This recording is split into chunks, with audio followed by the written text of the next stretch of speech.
Hey there, it's Lori Hand from Coaching by Hand, and I am here to show solopreneurs how to generate a steady stream of income. And today I'm doing a quick Get the Yes training called 5 questions. 5 questions to ask yourself when you get conflicting expert advice.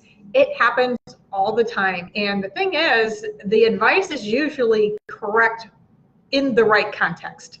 So you definitely have to make sure you're asking yourself a few questions to decide, is this something that I take advantage of now, or is it something that I need to wait to take advantage of later? Because usually the advice is awesome. So I am going to walk through a couple of the things that I've personally experienced when it comes to listening to advice and kind of in hindsight, understanding what it looked like for me, and coming from the heart, things I wish I would have thought a little harder about instead of just blindly following what the next person told me to do.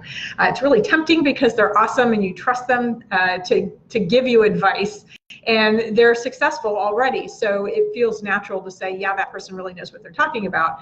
But ultimately, it's your business. And so the decision is yours. They can't make that decision for you, and you know way more about the details than they do. And so that leads us to the first thing. The very, very, very first thing when you're listening to a piece of advice, the first thing is it going to change something that I'm doing right now that's already working?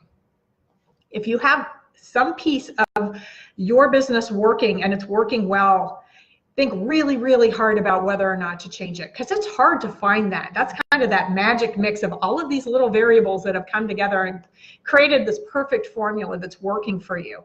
And so it might be the wrong time to go in and make a change. So make sure if you're going to change something that's working, that needs to continue to work in the background, and then you kind of make little tests to say, what if I try this little change? Is it better or is it worse? And then you try a different little piece. Is it better or is it worse? But you don't just blindly take something that works and put it to the side. I've done that. I know what I'm talking about. You have to keep the thing that's working going and working, because that's where the steady income is really going to be coming from. And then you see if those tweaks help it or not. If they do, great. Go ahead and put them into place. And if they don't, just put it to the back burner, because it's probably going to make sense at some other point in time. Which leads me to number 2, the second. The first one is, definitely make sure if you have something working, really think long and hard about if you should change something that works. The second piece is timing. Timing is really important. So one of the things about your business is, as it continues to grow, it's kind of like a time continuum, right? Like, I came from corporate America. I'm a corporate escapee, and many of the people I hang around with and work with as clients are also coming out of corporate. And so there's that time where I still have the thing that's paying the bills, but I know I'm going to do this business. I start working it in the background, and then you make that big step and say, okay, I'm going to go full time in my business. And you have the first year of business, which is unique unto itself. Great, crazy times for that first year, getting things going and up and running, which is awesome.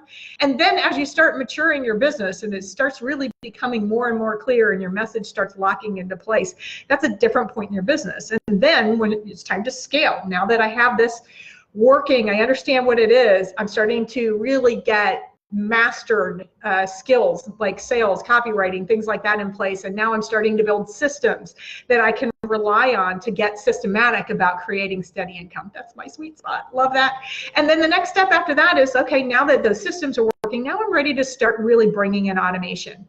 That's the key point. I see a lot of people jump into the automation right away because it seems like, oh, that's going to be great. I can get to the passive income right away. It's really super seductive. I get it. I understand it. I certainly have fell for it myself.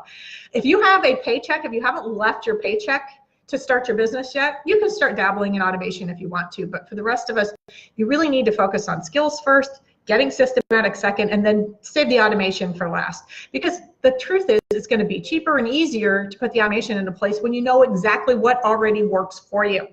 Right? See, bullet point number 1, if it's working, keep it working and don't change it. So timing matters. Where are you on that continuum? of the advice coming together with where you are in your business. So if somebody says you should go build an online automated sales funnel and you're in your first year of business, I can tell you right now that's a mismatch of advice. It sounds super exciting, but it's something to grow into. It's not right for when you're very first getting started and you haven't really even picked your niche yet and you don't necessarily know who your ideal client is. Once you know that stuff and you've gotten systematic with it, that's the logical place to take this step forward. When the steady income shows up, start automating. So timing is something you definitely should ask yourself when you hear advice. When they're saying that to you, it's great advice for some of the people that are listening, but not for everybody. So you're the one that has to decide that. The third thing is how much detail is known by the person giving advice. Is this a one-on-one coach that you're working with that knows a lot about you? They know who you want to work with. They know what your personal goals are. They know a lot about the ins and outs of the workings of your business. Or are they speaking to a room of 500 people, right? That matters an enormous amount, because are they speaking directly to you with context of what you're trying to do, or are they just making a general statement? So it may still sound like, oh, that's advice anybody can take.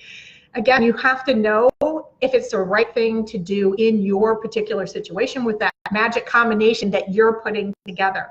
So think about that and ask yourself, does this make sense with what I'm trying to do? And I'm going to give you an example. If you're a speaker, like suppose you go out and do public speaking events and that's how you get most of your clients, and the advice is, oh, you should be doing Facebook ads, because ultimately Facebook ads will get people into that event. Okay, that's great, but if you don't have the other elements that make that Facebook ad automation piece make sense to drive the traffic in, it's going to create a gap that's going to frustrate you and distract you, and start focusing energy on working on putting all of those pieces into place instead of being out doing speaking events, which you can already do today. So you will hear me say this over and over and over again. You should always be putting your highest ROI, raise our income activities at the very top of your priority list. Everything else that takes longer to put together should go to the bottom of the list, maybe even go on the back burner. But you take care of the things that are generating income in your business way ahead of the things that are more like project work. Okay, and so it doesn't have to be that, you know, you really can move the two things together in parallel. Just make a commitment to yourself. I'm going to spend 3 hours a day, or my mornings are going to be all income generating activities and building relationships with the people that are in my tribe and finding people that I want to talk to. And then I'm going to take the afternoon to maybe work on an autoresponder series or something, right? So it's the difference between direct, immediate opportunity to create income versus an indirect opportunity that takes work to set up, that is going to take some tweaking to get it built up and working, that will pay off in the long term eventually. Okay, so you always prioritize the stuff that will make you money today ahead of that. All right, that's also where the skills come in, right? You're learning those income generating skills ahead of anything that falls into the automation category of projects. And your project should really start about building your systems out first, get systematic what you're doing, and then put the automated piece to the third priority behind that. You know what I mean? All right. So the next question, the fourth question that you should ask, does it feel like the advice I'm hearing is my next logical step? Okay, it should tell you right in the inner core, like, this makes sense, this is the thing I've been looking for, not this sounds like a silver bullet and an easy answer, and now I don't have to do all of the things I thought I was going to have to do. That should be a big red flag for you right there, right off the bat. If it feels like somehow like you're not going to have to do the steps that you're going to do, and that this is going to let you skip something, then I really want you to ask yourself, does it make sense that I should be able to skip that step? Okay, if it doesn't feel like the next logical step, then it probably isn't the next logical step. And again, that's going to just create that kind of gap that all of a sudden you start trying to fill the gap instead of focusing on the thing that was really the next best step that was going to propel and accelerate the income coming into your business. All right, with that said, you have to ask yourself the fifth question. There's a difference between is it the next logical step, but the last question to ask is it truly going to be something I'm not going to resist? And so therefore I should pick that instead. And I'll give you another example. I love doing Facebook Lives. They're so much fun for me. I don't have to put a ton of thought in. I just need some kind of bullet points to move forward with this, because this is a really natural way for me to market my business. Like, this is a super comfortable zone for me, right in my wheelhouse. I've been doing this for decades in corporate America, so it was a really natural transition for me.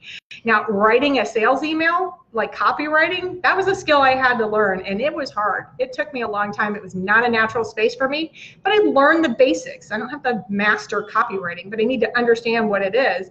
And copywriting is used on your sales page, on your website. It's used in emails, right?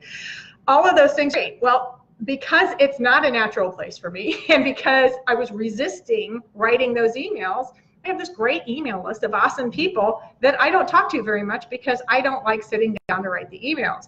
Now, instead, I'm going on to Facebook Live instead, because this is a zero resistance space for me. I am happy to jump on and do this at the minute I have an opportunity. I actually jumped on right now because I had a call that just canceled on me. And so I'm like, you know what? I'm going to take care of it right now. I think I know what I'm going to say. I'm just going to jump in and do it. Those are the kinds of things you're looking for, the zero resistance, because that's going to help you create a business that you love. If you're putting things into action, if you're taking advice because somebody said, I'm an expert, this is the next step you should do. This is really one to ask, do I even want to do that? You know, I have a lot of experts that say, oh yeah, you should go do public speaking, go get on the stage and make your offer from the stage because you have this great live audience, you really connect. It's a fantastic way to get people into your programs. I'm not arguing that whatsoever. I have zero interest in doing it that way. And so that's really the only point I'm making. That is a zero interest space for me. So if I tried to set that up as my marketing path, I bet I'd probably be doing zero of it, because I wouldn't be excited about it. My energy would be off. I'd be getting there. I'd be nervous about it. I'd be overthinking it. It's not virtual. It goes against my personal sense of freedom, where I don't want to have to commit to being somewhere at a particular space and time unless I can do it from anywhere. Like, I don't mind scheduling the time as long as I can do it on Zoom or on Facebook Live or from my desk. And so that's something that's a good fit for me. Some of the others, you know, like live event kind of things, I don't want to do a live event that I can't do virtually. So ask yourself that question. Is it something I'm going to resist doing? Because if you're going to resist doing it, then you're going to end up getting into what I call fake productivity. You're going to start working on lots of stuff that makes you feel like you're moving your business forward, but there's a resistance that's keeping you from actually getting to the part where you're in that space of directly increasing and accelerating your income. So just a quick recap of the things that I want you to think about, the 5 questions. This will help you decide, should I listen to this advice now? Should I listen to this advice and save it for later and put it on the back burner? Or is this advice I don't need to take at all, because ultimately you're the only one that can make that decision? So don't change things that are working. So the first question is, am I changing something that's working? If so, really, really think about if you should or not. It's hard to get this stuff going and getting it going well. The second is, does the timing make sense for where I am in the life cycle of my business? Am I brand new at it? Have I been around for 5 years and I'm ready to scale? The timing of that matters. So ask yourself, does it make sense where I am in my business to take that particular piece of expert advice? The third is, how much do they understand about the context of your business? Are they just generally making advice statements, or are they working one-on-one with you, right? That's going to help you decide which of those 2 people you should listen to. And if it's somebody you're working one-on-one with, ask a lot more questions and make sure they understand where the conflict's coming in, because maybe it's just another question or 2 that they need to ask to tweak what they're saying so that it makes more sense for you. The other is, the 4th question, ask yourself, does it seem like this is the natural next step for me? Or does it seem like it's a bit far off and now it's going to create a gap that I'm going to start trying to fill?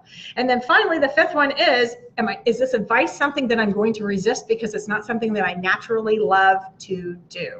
That's probably, aside from don't change what's working, that's the one that's the biggest. If you're going to resist it It doesn't matter how fantastic that advice is. It doesn't matter how good it is, how well it works for other people. None of that stuff matters if it's not going to work for you, because you're not excited about it, and you're going to automatically build in resistance. So one of the things I want just to really cap that off is for you to know that there are unlimited options and variations out there. So if there's one little piece that you're like, I don't love doing this, and so I notice every Tuesday morning I get up and I avoid doing this one thing, start brainstorming. What are all the other ways that you could do that? Like for me, and I said it earlier, like doing a Facebook Live instead of writing an email, ding, ding, ding, every single time. This is easy for me. This is zero resistance for me. Sitting out and writing autoresponders makes me want to cry, gonna be honest. Now I do that. I'm a business owner. I need to know how to have that skill. So I've learned what I need to do. I'm not going to spend time mastering that. I'm going to find other ways to do that. And I'm going to look for a different option that lets me get the same result that I'm after. So that's just a good example of what's worked well for me. I would love it if you would share some comments and let me know what you think about that. Let me know if there's anything out there that you're running into that might be getting in your way. And if it's useful for you, I offer a Raise Your Income review where I go through and help you find literally your fastest path from high all the way through to the yes with your clients. And I believe client enrollment can be fun, it can be easy, and it can be much faster than a lot of the ways that are out there. It can be done without any technology at all, just everyday stuff like that you use already. High personal touch, low technology is a great way to start getting systematic so that you can set yourself up perfectly so you can get automatic in your business and start generating income in a really predictable way, which is why we're here and what lets us stay in business and lets us really thrive. So that's it for me. Hope you have a wonderful week and have an excellent weekend ahead of you. I will talk to you next week. Take care.